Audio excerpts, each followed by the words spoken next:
confirmada. A gente vai passar, Quezada, então, a classificação, claro, e até a gente aproveita para falar desse drama do São Paulo. Vamos botar aí a classificação na tela, começando com o grupo A. O Corinthians vai bem, obrigado, 20 pontos.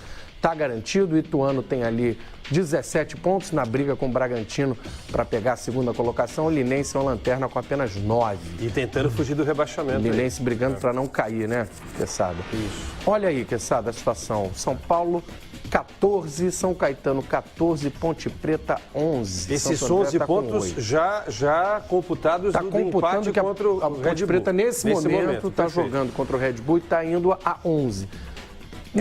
Nesse cenário, o São Paulo está bem. Isso, é bom explicar por quê. No final de semana, o São Paulo enfrenta o Red Bull. Então, se ele perder para o Red Bull, ele mantém os 14. A Ponte Preta pode chegar aos mesmos 14. Primeiro critério de desempate, depois dos pontos estarem confirmados ali 14 a 14, é o número de vitórias. E o número de vitórias, quanto tem lá? 4 a 2. Então, ficaria 4 a 3. Nesse critério, a Ponte estaria eliminada e o São Paulo dessa forma avançaria. Ou seja, vai terminar o jogo já São Paulo e Palmeiras, São Paulo vai sair derrotado.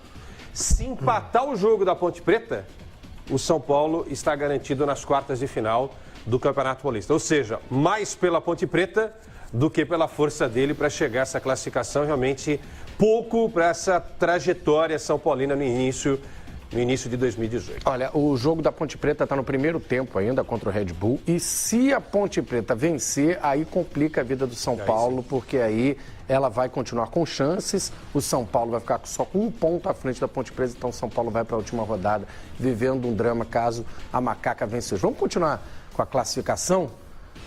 Vamos para o grupo C, que tem o Palmeiras com 23, disparado na frente, classificadíssimo. É a melhor campanha da competição, é do Palmeiras ali, em 11 jogos, foram 7 vitórias, 2 empates, 2 derrotas, 8 de saldo, bela campanha do Palmeiras. O Novo Horizontino também já garantiu classificação para as quartas de final ali com 17, São Bento tem 14, Ferroviária tem 12 pontos.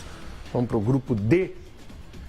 O Santos está com 18 pontos, o Botafogo também numa boa ali para conseguir a classificação, porque já não pode ser alcançado pelo Red Bull Brasil, mas isso a gente tem que aguardar também o resultado do mesmo jogo que a gente estava citando da Ponte Preta. Assim, o Botafogo está classificado, mesma situação que a gente falou do São Paulo, né? O número de vitórias, ele pode até ser alcançado na última rodada pelos pontos, mas o número de vitórias vai ter pelo menos uma a mais, pior das hipóteses ali seria 4 a 3. E aí, Mirassol fecha esse grupo aí com apenas 11. E correndo risco. E correndo o risco de cair. Quem está ali com 8, 9, 10, 11, Vinique Savoia, está correndo risco. Está numa situação complicada. O Linense está numa situação extremamente delicada na competição. Ô Savoia, e a situação do Dorival Júnior? Bom, Savoia, que foi pressionado, que você perde um clássico, volta aquele papo. Continua, não continua, vai cair, não vai cair. O que você acha depois de um resultado? Um resultado negativo em clássico. Eu acho o seguinte, eu acho que se ele sair, vai ser porque ele vai entregar o cargo. Porque pela direção, isso é informação, a direção diz que até o final do Campeonato Paulista, ele não sai. Tá com ele, vai tá com ele. Com ele. Então, o campeonato ainda não terminou, pode terminar precocemente o São Paulo, não acredito, acho que São Paulo se classifica. Mas numa final, numa fase decisiva, às vezes muda a situação, né? Eu acho que o São Paulo é um time estranho, porque ele alterna bons e maus momentos. Contra o Corinthians, primeiro tempo tomou um gol precocemente, quando ele jogou melhor, mas no segundo tempo o São Paulo mostrou um futebol melhor do que o do Corinthians. Eu fiz o jogo. Eu achei até que o São Paulo mereceu virar o jogo, acabou perdendo. Então o São Paulo às vezes joga muito bem e às vezes muito mal. Então é um time irregular dentro do próprio jogo e principalmente no campeonato. Eu acho que o Dorival tem que achar uma fórmula melhor para o time ter mais equilíbrio. Eu concordo com ele, eu acho que Diego Souza e Nenê não podem jogar juntos. E pela informação que eu tenho, Nenê, Cueva e Diego Souza, os três brigam por um lugar no time. Eu acho que o Dorival deveria escalar aquele atacante de velocidade que ele pediu e não veio, né? depois trouxeram o Valdívia. Os garotos estão muito bem. Agora, leva tempo para o garoto se firmar. Não sei se a direção, a torcida vão ter paciência, entendeu? Porque ele, na verdade, chegou a escalar jogadores que ele não pediu. Então fica uma situação estranha. Quem é o culpado disso? Ele que está escalando quem não pediu, mas jogadores que vieram com nome, contratações de ocasião, no caso do Nenê, ou a direção que contratou sem consultar o treinador? Não é uma atenuante? Então, para você ver como o São Paulo está errando de cima para baixo, na minha opinião. Vamos dar uma olhada na classificação geral. A gente viu grupo a grupo como é que está a situação do Campeonato Paulista. Tem essa classificação geral com o Palmeiras tendo a melhor campanha com 23 pontos. O Corinthians é o segundo melhor com 20. O Santos tem 18. O quarto colocado, Novo Horizontino. Bom trabalho do Doriva, que está lá no comando, Novo Horizontino, com 17 pontos. O Ituano também tem 17. O Bragantino, 16. Botafogo, estou esperando chegar o São Paulo. O São Paulo aparece na 8ª colocação com 14 pontos.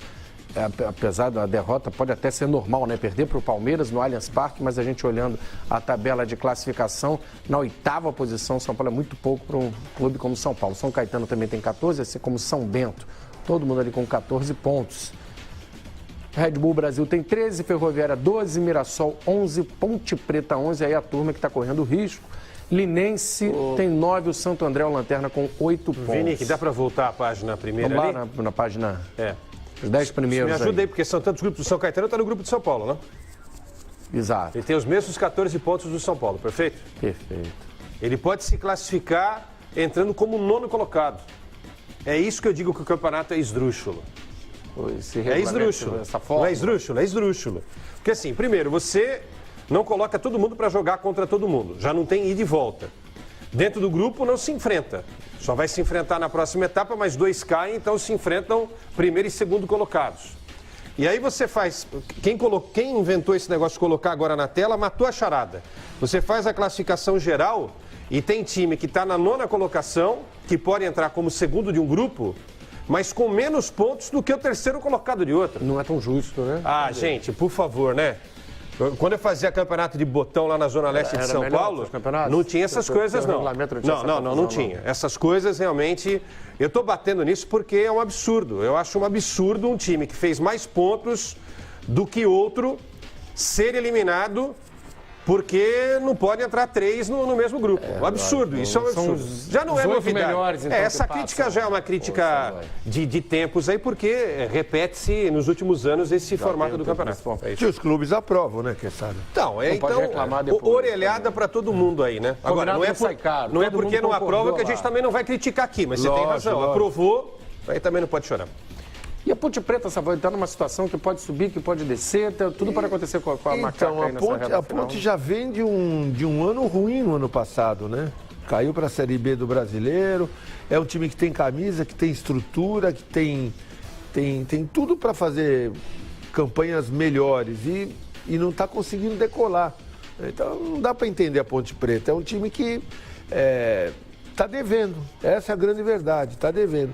Em parte também porque a torcida acaba prejudicando a Ponte Preta, invadiu o campo, a Ponte ficou alguns jogos sem poder jogar em Campinas, mas fato é que futebol está nivelado por baixo, né? Está bem nivelado por baixo. Você vê um time como a Ponte Preta, sempre revelou grandes jogadores, grandes goleiros, grandes laterais, grandes volantes, grandes meias e não tem revelado muita gente. Tem vivido de alguns empresários que vão lá, colocam alguns jogadores e às vezes os jogadores nem têm condições de vestir a camisa da Ponte Preta. Mas o futebol está funcionando assim, né? Se você tem um parceiro, você tem jogador, às vezes você tem um parceiro que te dá um jogador que não serve e aí o time cai e vai reclamar para quem? E aí a torcida fica revoltada. Infelizmente hoje o capitalismo, o dinheiro, está fazendo toda a diferença. O Palmeiras tem dinheiro, tem um bom time e está na liderança. Quem não tem, chupa o dedo.